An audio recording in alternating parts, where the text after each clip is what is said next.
Tokotala CGTV, ba mama CGTV, na ba papa Michel Mayabou CGTV, CGTV, Africa CGTV, Europa Arlette Sita Lix Kadima. Ba émission ya kitoko culturel, politique, religieuse et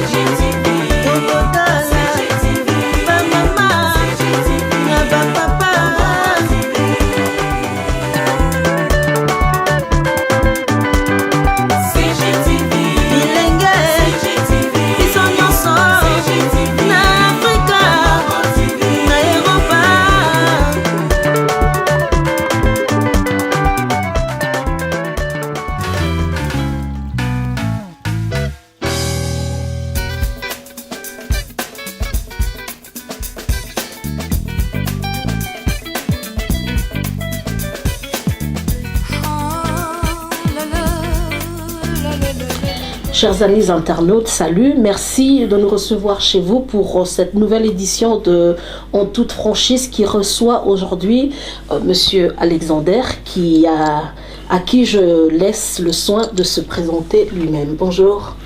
Merci Maman Gisèle, je suis le pasteur Alexander Kialwe de l'église La Montagne de Sion, ici en Angleterre, précisément dans la ville de Newcastle. Merci.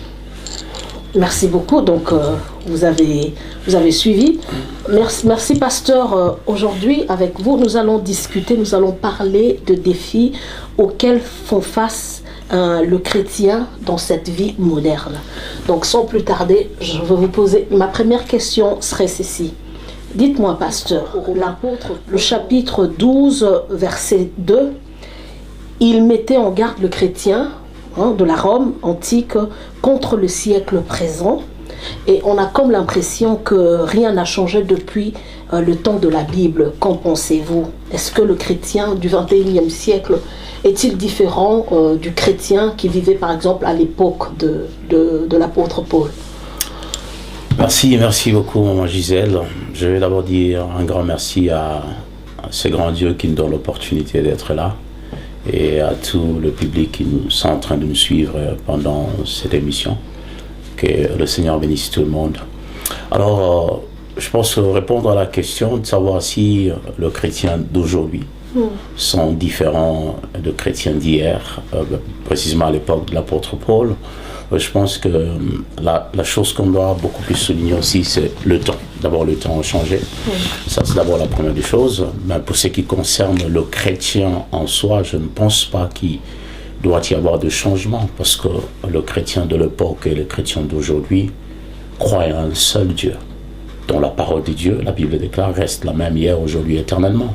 C'est que du point de vue croyance, fondement, je ne pense pas qu'il doit y avoir de changement. Oui, mais lorsque Paul met en garde, il dit ne vous conformez pas au siècle présent.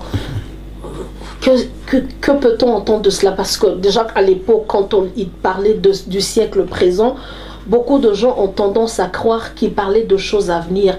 Est-ce qu'il s'adressait aux chrétiens romains de choses à venir, ou il parlait de choses de l'actualité en rapport à l'époque dans laquelle il vivait? Ok, merci beaucoup. Je pense que l'apôtre Paul ne s'adressait pas seulement à un groupe de gens d'une manière particulière, ou bien de l'époque. Il s'adressait à tout chrétien. Vous voyez un peu, parce que cette parole est d'actualité jusque de nos jours. Donc, il s'adressait à tout chrétien. Lorsqu'il dit « ne vous conformez pas au siècle présent », mais soyez transformés par le renouvellement de l'intelligence. Vous allez vous rendre compte que dans cette portion de l'écriture, il fait allusion au siècle présent. D'abord, ça c'est la première chose que nous devons souligner. Il dit « ne vous conformez pas ». Qu'est-ce que l'apôtre voulait simplement dire par là? Vous savez, dans chaque génération, dans chaque époque, il y a un bon nombre de croyances, il y a un bon nombre de us et coutumes, il y a une certaine façon de faire les choses auxquelles les gens de cette génération croient tellement, au point que cette croyance ou les choses que ces personnes croient devient le fondement de leurs actes, le fondement de tout ce qu'ils font. Vous voyez un peu. Je vous donnerai un exemple. Par exemple, lorsque vous arrivez en Europe ici, du moins nous qui sommes en Europe ici, vous arrivez en Europe, vous entendrez les gens dire « Ah, on a poto makambo ezala raboy ». Et les gens vous diront ici en Europe, par exemple, c'est le femme qui domine.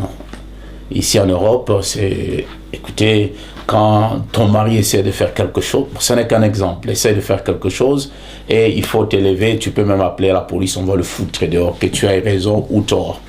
Alors ces choses sont tellement ancrées dans dans toutes les personnes qui vivent en Europe, au point que ça commence à dicter leur comportement, leurs actes. Et par conséquent, même le chrétien qui arrive en Europe, ils finissent toujours par être bernés par de telles philosophies ou croyances. Alors c'est en connaissance de ces choses-là que l'apôtre Paul avertissait aux chrétiens. Il dit, ne vous conformez pas au siècle présent. Être conformé, il veut simplement dire être modélé, être façonné par les réalités du temps présent qui ne sont pas en accord avec la parole de Dieu. Voilà un peu. Ouais, puisque vous avez parlé, vous avez dit, je vais juste vous reprendre par vos mots. Vous avez dit, on doit contextualiser les choses. Alors, aujourd'hui, le monde a changé, il faut qu'on le reconnaisse. Et le christianisme, semble-t-il, aussi a perdu ses racines spirituelles. Beaucoup pensent que le christianisme est devenu juste un simple humanisme dévitalisé qui tend plus sur la rationalité, et que Dieu n'a plus de place dans la spiritualité. Vous, en tant que pasteur, que pouvez-vous conseiller aux chrétiens? Comment le chrétien doit-il faire pour suivre la voie proposée par Jésus? Ok, merci. D'abord, moi, je n'épouse pas l'idée que le christianisme a perdu ses racines, parce que nos racines, nous, en tant que chrétiens, c'est la parole de Dieu. Donc dire qu'on a perdu les racines, je ne pense pas, je n'épouse pas vraiment cette pensée. Je pense que le christianisme reste le christianisme. Et je crois que le christianisme n'est pas une religion. Le christianisme est une dimension de vie, c'est une vie. Vous voyez un peu. Donc je ne pense pas que le christianisme a perdu ses racines dans ce sens que la parole de l'Éternel, de Dieu, reste la même depuis les temps anciens jusqu'à aujourd'hui et les jours à venir, comme la Bible dit. Le Seigneur est le même hier, aujourd'hui et éternellement. Moi, je pense que le problème, c'est le chrétien. Effectivement, si nous retournons encore au passage biblique de base, Romains 12, c'est là qui a vraiment la racine de tout le monde, dans ce sens que le chrétien a perdu. Le chrétien aujourd'hui est tellement corrompu par le temps actuel.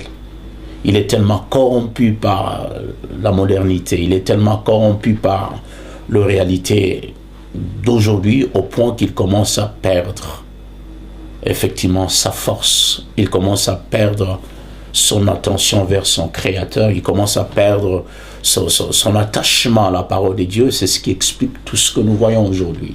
En parlant, lorsque je parle de valeurs spirituelles, par exemple, vous savez, le christianisme tel que moi, je l'ai connu tout enfant, parce que j'ai grandi, j'étais élevé par des prêtres catholiques. Alors je dirais que le fondement même du christianisme, c'est l'amour, c'est le pardon. Et aujourd'hui, lorsqu'on écoute certaines prédications où on nous parle des liens, on nous parle des servitudes, où on nous parle de la sorcellerie, des choses qui vont vraiment à l'encontre même du fondement du christianisme.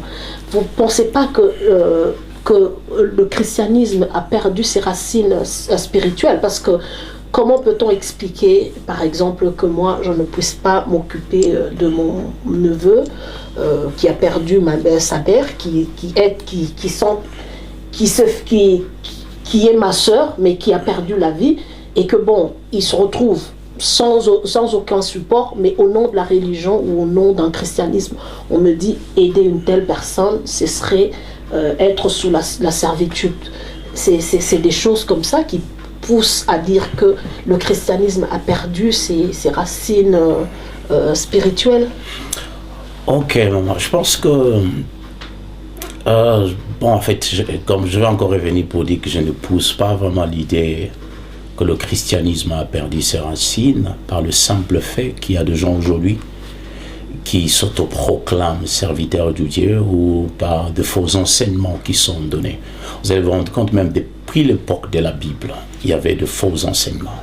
Et vous allez voir, si vous lisez les épîtres où les apôtres sont en train vraiment de sonner la sonnette d'alarme en disant aux chrétiens, faites attention aux faux docteurs qui enseignent de fausses doctrines, de faux enseignements qui sont issus de la philosophie humaine dans le but d'atteindre leurs propres objectifs et non de servir Dieu. Je crois que, et si nous essayons aussi de jeter, peut-être faute de temps, de jeter un coup d'œil sur, me référant à l'exemple que venez tantôt de donner, de liens et toutes ces choses-là, je ne pense pas que le problème des liens n'est pas biblique, bien qu'aujourd'hui les gens en font un mauvais usage, ou bien on en abuse un peu en insistant ou en prêchant d'une manière abusive. Je pense que depuis le temps de la Bible, il y a eu des gens qui ont été liés. Il y a l'exemple d'un homme qu'on appelle Lazare. Lazare était lié, on l'a délié. Il y a un homme dans le livre, dans Marc chapitre 5, qu'on appelait un fou de Gadara.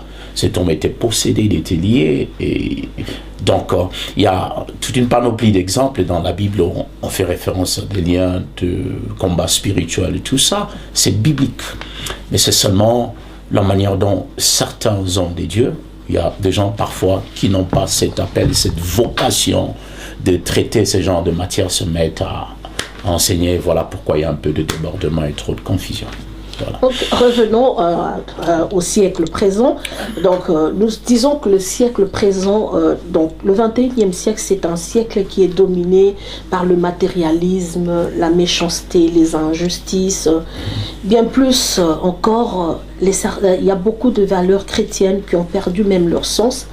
On a vu la révolution sexuelle et puis ce qui a conduit à ce qu'on ait une société aujourd'hui qui est sans tabou.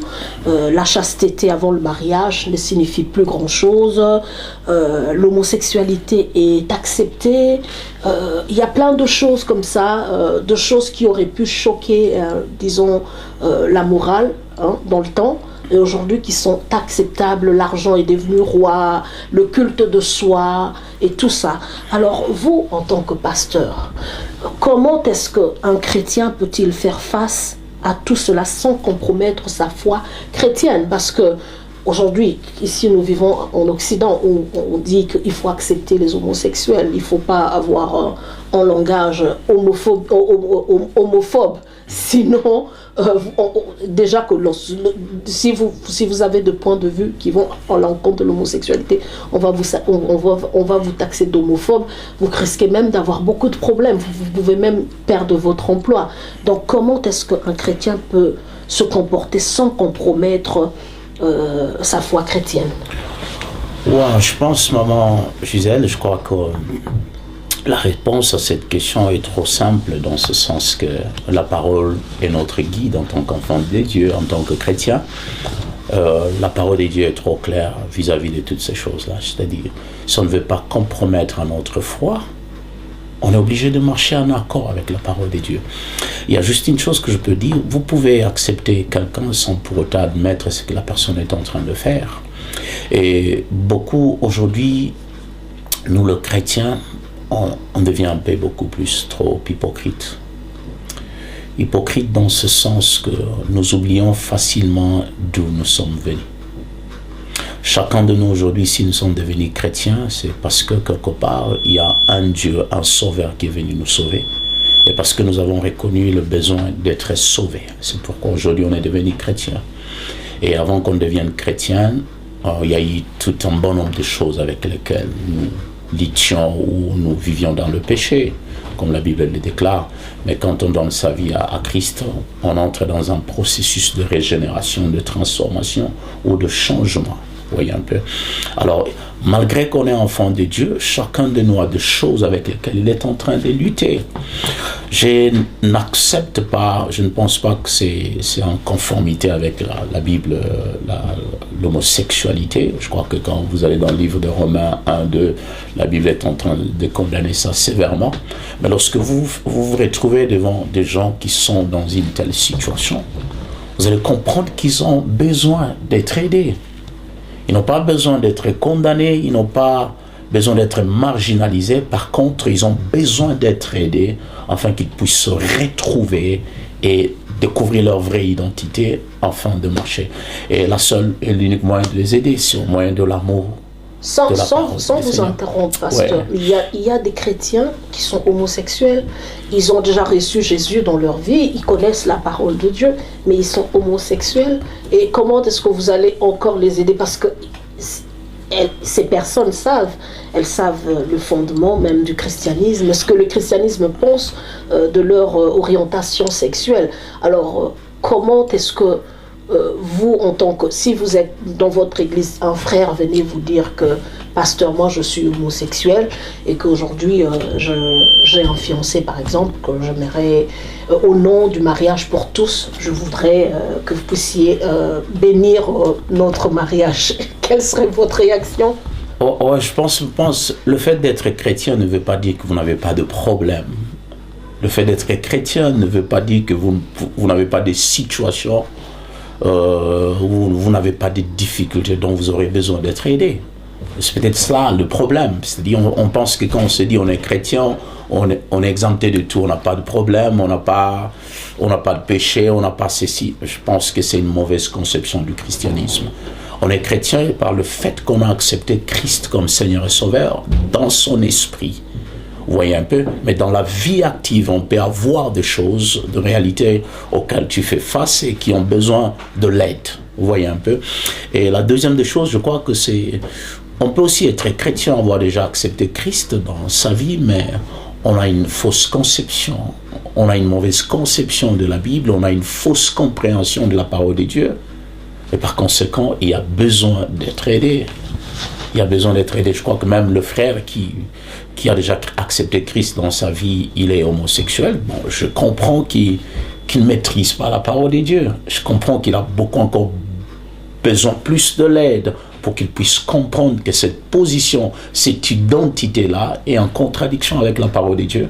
C'est question de voir comment on peut l'aider, comment on peut l'amener à la compréhension de ces choses afin qu'il puisse changer. Je crois que c'est ça. Ok, d'accord, pasteur. Alors, les enseignements d'aujourd'hui, comme vous avez dit, il y a beaucoup de fausses doctrines. Hein. Et aujourd'hui, par exemple, on parle plus des bénédictions matérielles. C'est comme si être pauvre était un péché. Et qu'on a comme l'impression que l'argent est devenu roi, même chez les chrétiens. Hein, le matérialisme a pris l'avantage. On a comme l'impression que quand on parle de bénédictions, ces bénédictions-là doivent se traduire en termes de matériel, en termes de finances. Alors, comment pouvez-vous expliquer cela? Est-ce que quand on est chrétien, on doit nécessairement avoir des belles voitures, de grandes maisons, on doit avoir de belles villas ou si on n'a pas ça, cela ne veut pas dire qu'on ne compte pas, que Dieu n'exauce pas nos prières. Oh, là encore, je veux dire que c'est juste une mauvaise conception, c'est de ne pas connaître la parole de Dieu.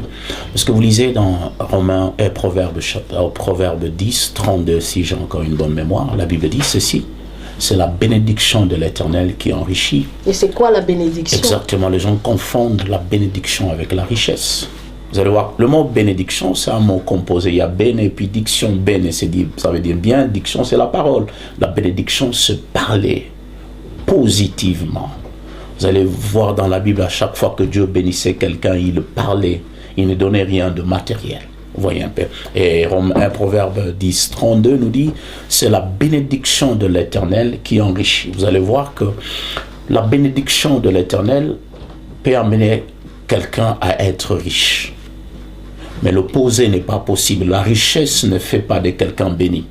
Je ne sais pas si vous me suivez. C'est-à-dire que quelqu'un ne peut être riche, et quand nous parlons de la richesse, nous voyons en termes de possession matérielle.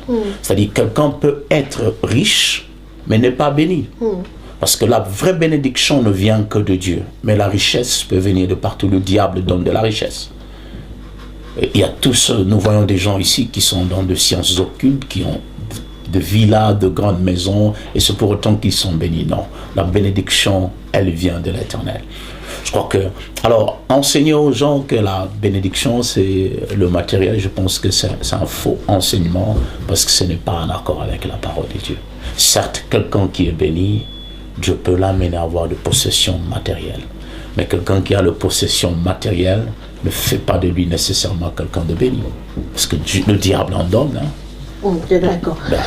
Mais vous savez, c'est vrai que c'est pas comme facile de vivre au XXIe siècle.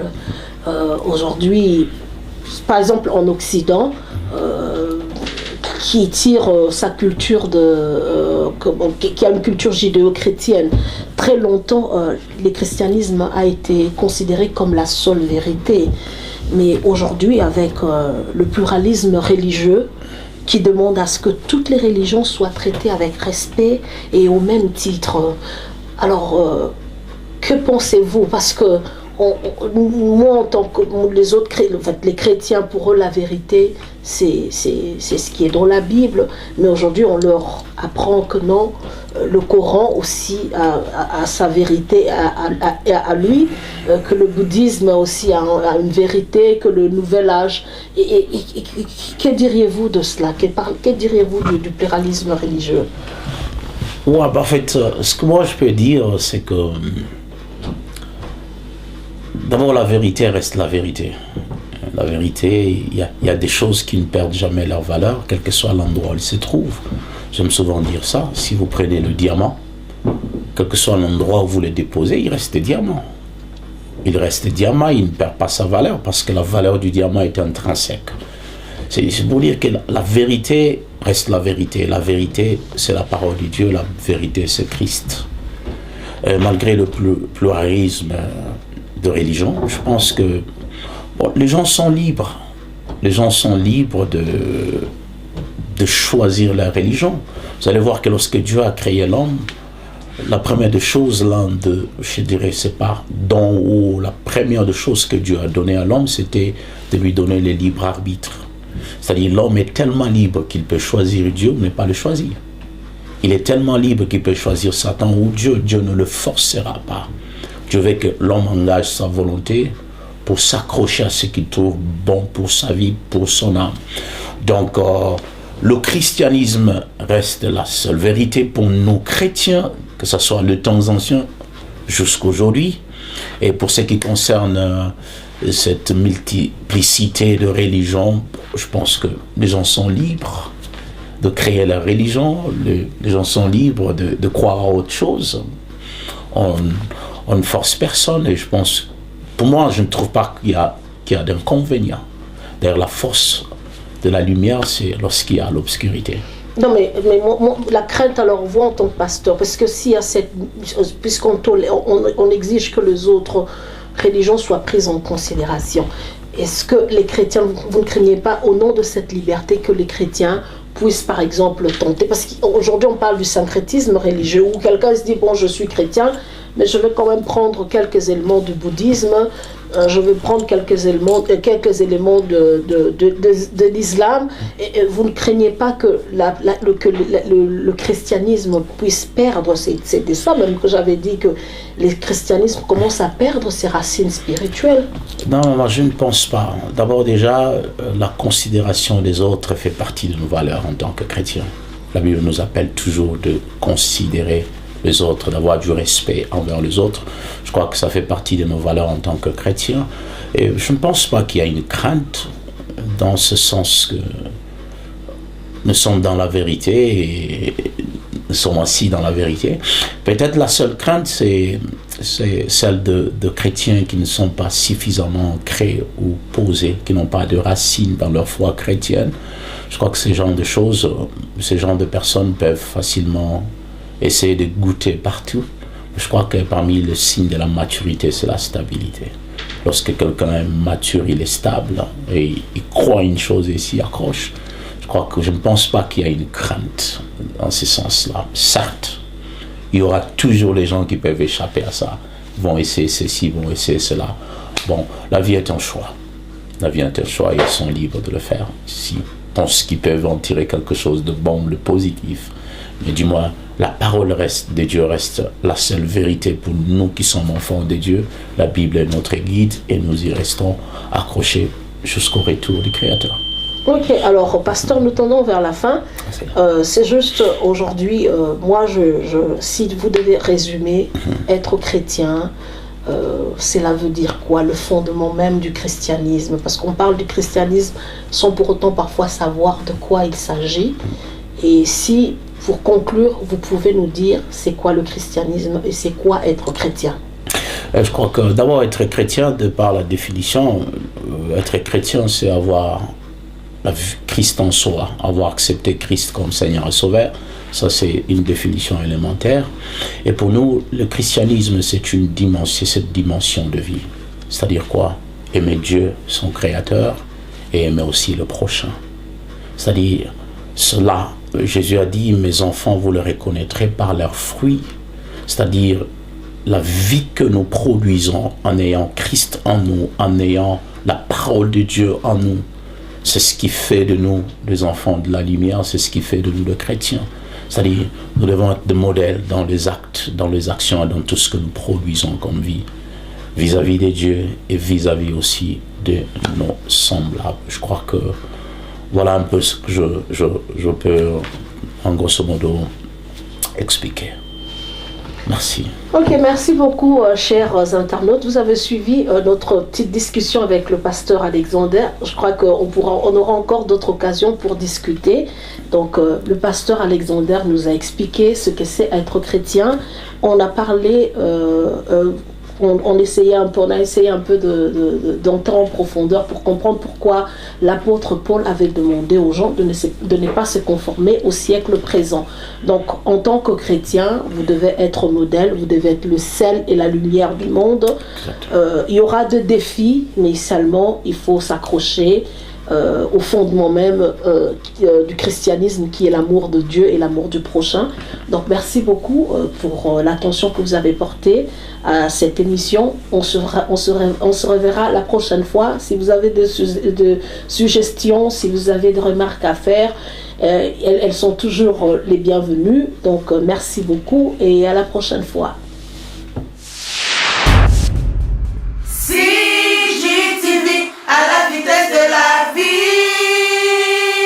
Congo Gold TV, à la vitesse de la vie.